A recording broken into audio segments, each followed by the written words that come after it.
Big TV భక్తి సమాచారం WhatsApp ఛానల్లో జాయిన్ అవ్వండి. అన్ని విశేషాలు ఎప్పటికప్పుడు తెలుసుకోండి. శివశక్త్యాత్మకని శ్రీ విద్యని మనం చెప్పుకుంటున్నాం. ఈ శ్రీ విద్య చెప్పడం రెండు విధాలు. మంత్రము, యంత్రము, ఉపాసన వాళ్ళు ఇందులో ఉన్నారు చాలామంది, వారికి నమస్కారం. ఏ ఉపాసన లేకుండా భక్తిగా కూర్చున్న వాళ్ళు ఉన్నారు, వాళ్ళకు కూడా శ్రీ విద్యోపాసన జరిగిపోతుంది. మంత్రం పెట్టుకోవచ్చా ఇంట్లో అని చాలామంది అడుగుతూ ఉంటారు. ఒకటే ఆన్సర్, మంత్రం ఉంటే యంత్రం అంతే. ఇక్కడ మంత్రం లేనప్పుడు యంత్రం అనవసరం. అమ్మవారి రూపం విగ్రహం పెట్టుకోండి, తప్పులేదు.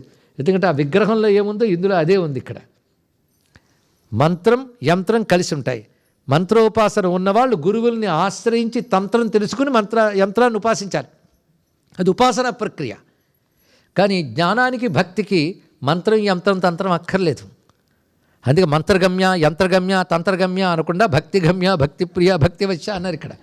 కానీ భక్తితో వివేకాన్ని ఉపయోగిస్తూ జ్ఞానాన్ని తెచ్చుకుని విశ్వమంతా శివశక్త్యాత్మకం, విశ్వమంతా శివశక్త్యాత్మకం, ఆఖరికి నా యొక్క పాదములు మొదలుకొని శిరస్సు వరకు అంతా శివశక్త్యాత్మకమే అని తెలియాలండి ఇక్కడ. అప్పుడు శివశక్తి తప్ప ఏమీ లేదు. ఏమీ లేదన్న నువ్వేమిటి, అది కూడా అందులోనే కలిసిపోయి అహం బ్రహ్మాస్మి అయింది. ఇక్కడ ఆ చిచ్చక్తితో ఉన్న బ్రహ్మమును తెలుసుకున్నట్టు అయింది. చిచ్చక్తితో ఉన్న బ్రహ్మం అనేది పొరపాటు మాటే. చిచ్చక్తితో ఉన్న బ్రహ్మమేమిటి, చిచ్చక్తియే బ్రహ్మము. అందుకే చిచ్చక్తి మాత్ర అని శంకరులు చిచ్చక్తి మాత్ర అన్నప్పుడు విడిగా రెండుగా చూడడం లేదు. శక్తితో ఉన్న శివుడు అదేమిటండి మాట, వాళ్ళు ఆవిడితో ఉన్న ఆయన. అసలు వాళ్ళిద్దరికీ వేరు లేదు అని చెప్పడానికి అర్ధనారీశ్వర తత్వం పట్టుకున్నారు. అప్పుడప్పుడు సరదాగా ఇద్దరు వేరువేరుగా ఉంటారండి ఇక్కడ అని చెప్తూ ఈ నవవ్యూహంతో జగత్తును నడిపేటువంటి వారే నవావరణల్లో నిండిపోయిన శ్రీచక్ర స్వరూపంగా ఉన్నారు. ఇప్పుడు నవావరణలు ఏంటో తెలిసిపోయింది కదా అందరికీ. ఇంకేమో నవావరణ, దీనికి ఏ యంత్రం గీయాలి, ఏ బొమ్మ గీయాలి. భక్తి ఉండి శివశక్తులు తప్ప మరొకటి లేదనే భావం కలిగితే ఇంకేం కావాలండి. మొట్టమొదటి భక్తి ఎలా మొదలవుతుందంటే ఉన్నదంతా శివశక్తులే, నేననేది లేదు, నా అహంకారం లేదు అంటట. ఉన్నదంతా శివశక్తులే, నీ అహంకారం లేదు. మరేం చేసావు, అర్పించేసావు. అర్పించక ఏమైంది, నది సముద్రంలో కలిస్తే ఏమైంది, సముద్రం ఏంది, కట్టి నిప్పులో కలిస్తే ఏమైంది. ఎంతమంది చెప్తున్నారు ఏంటండి, నేను కట్టి నిప్పులో కలిస్తే ఏమైందని అడిగాను, అంతేగాని పురాణంలో ఉపనిషత్తులో శ్లోకం ఏంటని అడగలే. కట్టి నిప్పులో కలిస్తే ఏమైంది, నిప్పు అయ్యింది. నది సముద్రంలో కలిస్తే నది అయ్యింది. కనుక అహాన్ని శివశక్తికి అర్పిస్తే భక్తి, శివుడిలో ఐక్యం చేస్తే ముక్తి, మరొకట్లేదు ఇక్కడ. అర్పిస్తే కానీ ఐక్యం లేదు. కట్టె నిప్పులో అర్పించడం భక్తి, నిప్పైపోవడం ముక్తి, అంతే ఇక్కడ.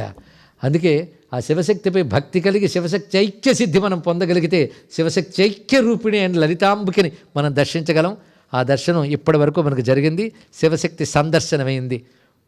మన కొణత్కాంచీదామా అని ఒక్కసారి మెరుపు మెరిసినట్లు వచ్చిన తల్లి నిన్న తన ఖాళీ రూపం చూపించి టైం రాని నేను వస్తానంది. ఆ కాలం వచ్చింది. ఇవాళ తన కూర్చున్నటువంటి ఆ స్వరూపాన్ని మొత్తం ప్రదర్శింపజేసింది. అందులో శివుడు ఉన్నాడని మనకు తెలిసిపోయింది. కానీ కామాక్షి రూపంలోనే శివుడు ఉన్నాడు, వేరే చూడక్కర్లేదయ్యా అని చెప్పారు. శివశక్తి రూపిణి లలితాంబిక, ఆవిడే కామాక్షి కామదాయిని ఆ తల్లి. అటువంటి మనలో ఉన్న పంచతన్మాత్రల్ని, మనస్సుని, రాగద్వేషాలని పట్టి ఆడిస్తున్న అహం రూపమైన చిక్శక్తిని అహమనే నేను భావిస్తున్నాను. అందుకే అహమిత్యేవ విభావయే భవానీ, అహమితి ఏవ విభావయే, అహమని మాత్రమే నేను భావిస్తున్నానది అహం బ్రహ్మాస్మి లాంటి మహావాక్యం అండి.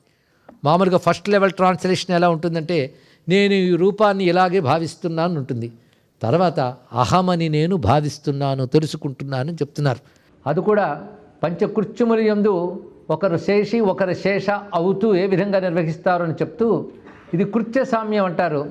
అదేవిధంగా మరొక సామ్యం నామసామ్యం, రెండవది రూపసామ్యం, తర్వాత అధిష్టాన సామ్యం చెప్పుకున్నాం. ఈ విధంగా నామసామ్య, రూపసామ్య, కృత్యసామ్య, అధిష్టాన సామ్యములు 4 సామ్యములు.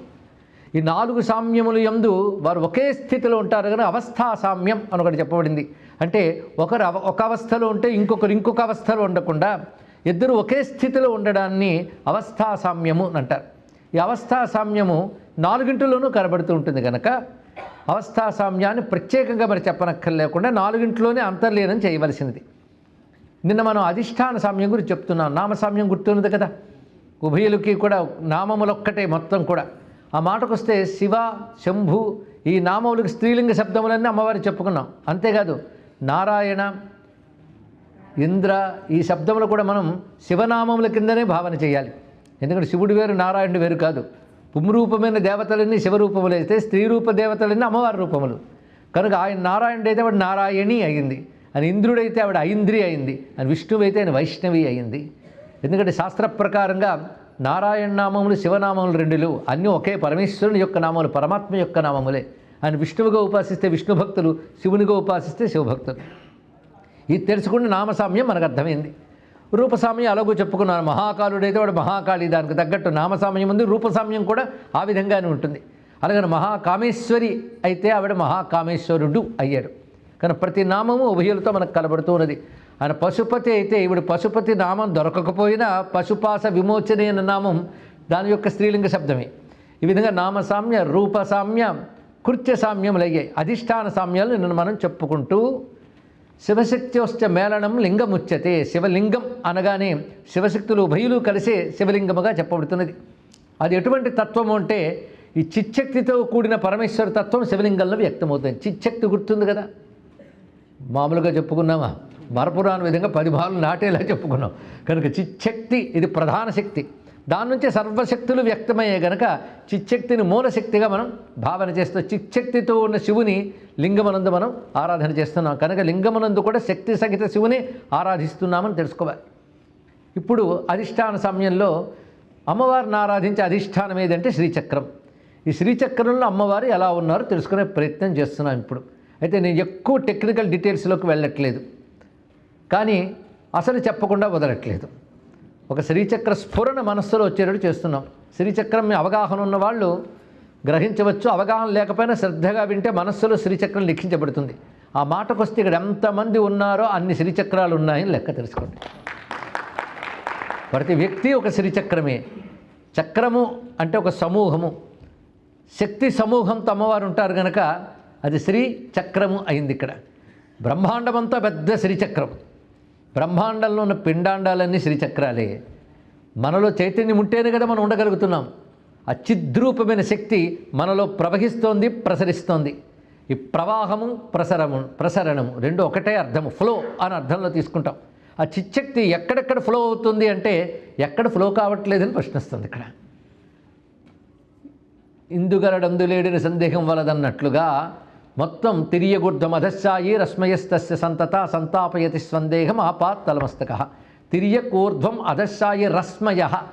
రశ్మయ అంటే కిరణాలు అని అర్థం. ఇక్కడ ఆ కిరణాల రూపంలో చైతన్య శరీరం అంతా నాడీ మండలాల్లో అంతా ప్రసరిస్తుంది. అది ఉంటేనే మనం ఉండగలుగుతున్నాం. కనుక ఎప్పుడైనా ప్రశాంతంగా కూర్చుని మనలో ప్రసరిస్తున్న చిచ్చక్తిని ఒక్కసారి గమనించడమే గొప్ప ధ్యానం, అది గొప్ప సాధన. అది నీ శరీరమే శ్రీచక్రం అయ్యా అని శాస్త్రం మనకు చెప్తుంది. కానీ విడిగా యంత్రం పెట్టుకుని చేయాలంటే మాత్రం గురూపదేశం, పద్ధతి ఇవన్నీ ఉండాలి. నువ్వే శ్రీయంత్రం అయి ఉన్నావు కదా, అది పరిశీలించే ప్రయత్నం చేద్దాం. శ్రీచక్రం ఇది ఒక అవగాహన.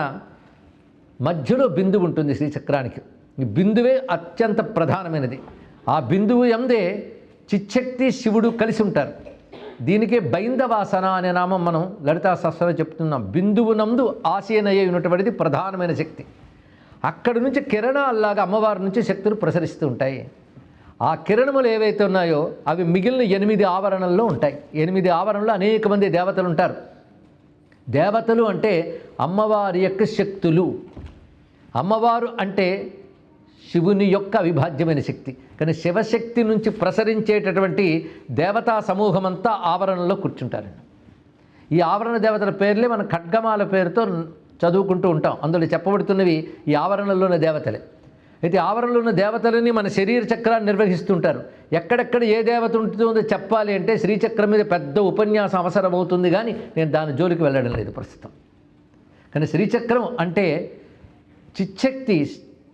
చిచ్చక్తి మాత్ర శివ. నేను గుర్తుంది కదా, శంకర భగవత్పాదులు కేనోపనిషత్ భాష్యంలో చెప్పిన మాట చిచ్చక్తి మాత్ర అన్నారు. ఇక్కడ మాత్ర అంటే స్వరూపము, చిచ్చక్తి స్వరూపమైన శివుడు. అందుకని చిచ్చక్తితో ఉన్న శివుడు అనకూడదు, చిచ్చక్తి శివుడు అంత అవిభాజ్యంగా ఉంటారు ఇక్కడ. అలాంటి ఆ పరమేశ్వరుడు బిందువునందు ఉంటాట. బిందువు అంటే అత్యంత సూక్ష్మం అని అర్థం. అత్యంత సూక్ష్మమైన బిందువు. ఆ సూక్ష్మమైన బిందువు నుంచి శక్తి ప్రసరిస్తూ క్రమక్రమంగా 8 ఆవరణలో విస్తరించింది. 8 ఆవరణలే విశ్వమంతా, 8 ఆవరణలే మన శరీరం అంతా కూడా. 8 ఆవరణలో ప్రసరిస్తున్నది సూక్ష్మమైనటువంటి చిచ్చక్తితో కూడిన ఆత్మయే. అది బిందు స్థానంలో ఉన్నది. ఆ బిందువు నుంచి ఇదంతా వస్తుంది. బిందువు సూక్ష్మం, శ్రీచక్రం స్థూలంగా కనబడుతుంది, బిందువు అత్యంత సూక్ష్మముగా ఉంటుంది. For more videos like this, subscribe Big TV channel.